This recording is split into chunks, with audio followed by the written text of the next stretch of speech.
If you have spent any time in the Lenormand world online, reading books, you have probably heard that daily draws are the key to learning Lenormand. If you have done daily draws with Lenormand, then chances are you've probably been a little bit frustrated at one point, or maybe a lot bit frustrated. And there are a lot of reasons for that. When I teach doing daily draws, whether it's in my free mini course or in my membership, I tell students that doing daily draws is the hardest thing you'll probably do in Lenormand. A lot of people think it's going to be the grand tableau, but no, I think daily draws are really challenging, but I am also convinced that they are the key to learning Lenormand and being able to speak the language of Lenormand fluently. If that sounds like you, if you've been frustrated by it, or you just haven't quite found your groove with daily draws, or you're looking to improve them in some way, then welcome. You are in the right place. My name is Emily Rose. I'm a professional Lenormand and tarot reader.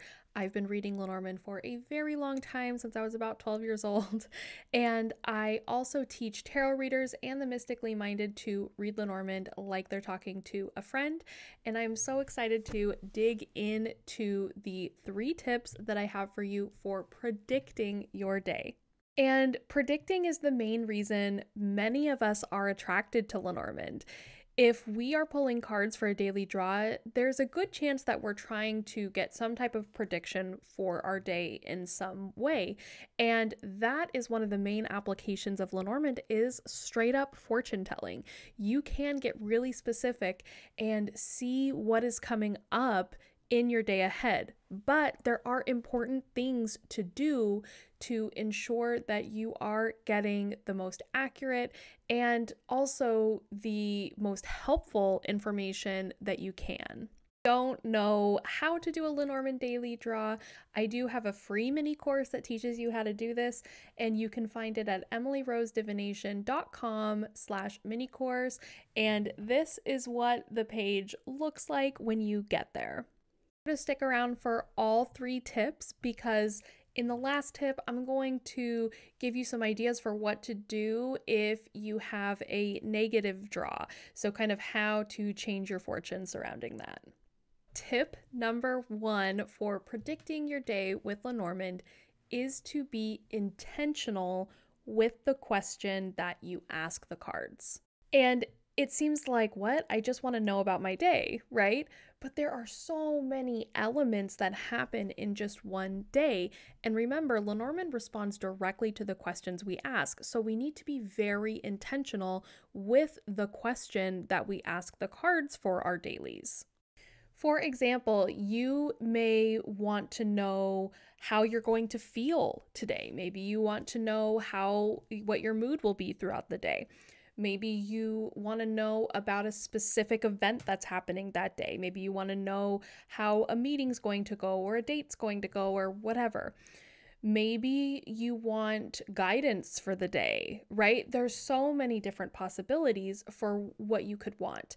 And there are 2 questions that you can ask to get to the heart of what it is that you want to know. The first question to ask yourself is, why am I coming to my cards today? Why am I drawing cards right now? And there's a number of reasons for why you could be coming to your cards. One of the reasons may be you just want to predict your day, you want to see what's coming up. Another reason could be that you're looking for some support. You're maybe feeling a little shaky and you're wanting some reinforcements.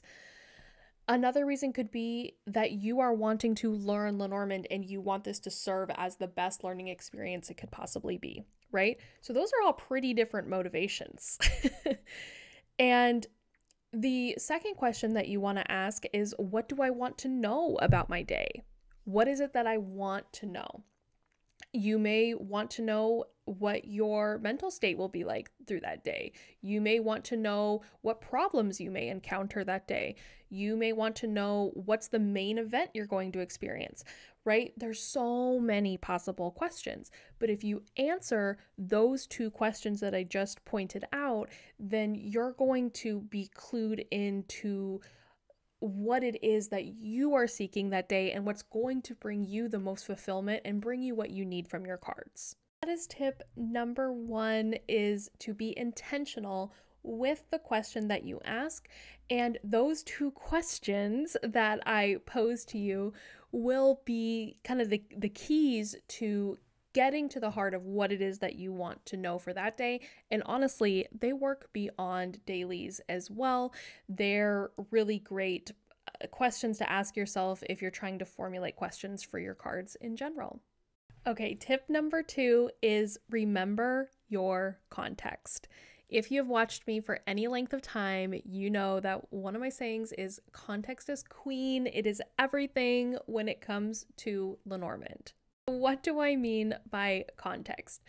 Context is essentially the question that you ask your cards and interpreting the cards within the realm of that question. Remember, if we are doing daily draws and we're interested in predicting our day, we are going to look at everything through the realm of we're in a 1-day time span and we are in the span of prediction, right? That's our context, is predicting. So what I tend to see a lot with my students is they will take a prediction context asking like, what will be the main event of my day or something like that, and then getting advice. They're reading it in an advice context. And you don't want to do that with Lenormand. It's super easy to do. And so this is why I'm making a video like this. Let me give you an example. Let's say we are talking about the most memorable part of your day, and that's what you ask your cards. You say, Lenormand, what is going to be the most memorable aspect of my day? Or the most memorable event of your day? And you draw something like bouquet and then snake. Let's just say that's part of it. You may see the snake and go, oh no, I don't understand why this is here. Oh no, something bad's going to happen to me. But remember, we're in a daily context, right? The chances of, the snake being something really catastrophic are pretty low, right? So typically, if I see something like bouquet snake, I'm going to think, oh, maybe it's like the bracelet as a gift or something. Maybe you're getting a bracelet, or maybe you're getting something snaky as a gift, or maybe you think you're going to get a gift, but you actually don't get it, right?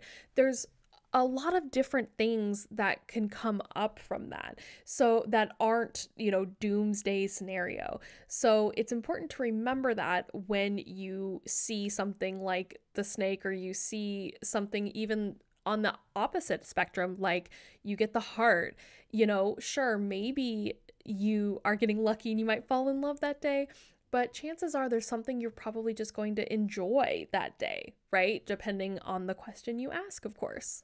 That is tip number 2. Remember the context that you're in. And kind of my tip within that tip is to ensure that you are reading the cards within a prediction context if you asked a predictive question, or you're reading it in an advice context if you asked an advice-oriented question.